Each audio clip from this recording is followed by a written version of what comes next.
Let's perform a quick Wi-Fi speed test on Samsung Galaxy Z Flip 7 and 7 FE.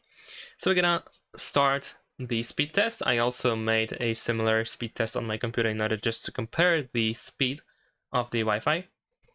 And in this case, as you can see, we get approximately 300 megabits per second, which is quite slower compared to my computer, which is using the same network. On my computer, I managed to get 800 megabits per second. In the case of upload, we have 38, 40, maybe even 45. Yeah, there we go. So almost 50 megabits per second. And unfortunately, it is still slower compared to the PC, because on my PC, I managed to get 86. So the Wi-Fi speed definitely could be better, at least if we compare it to other devices. So these are the results that I managed to get. Thanks for watching, leave a like and subscribe.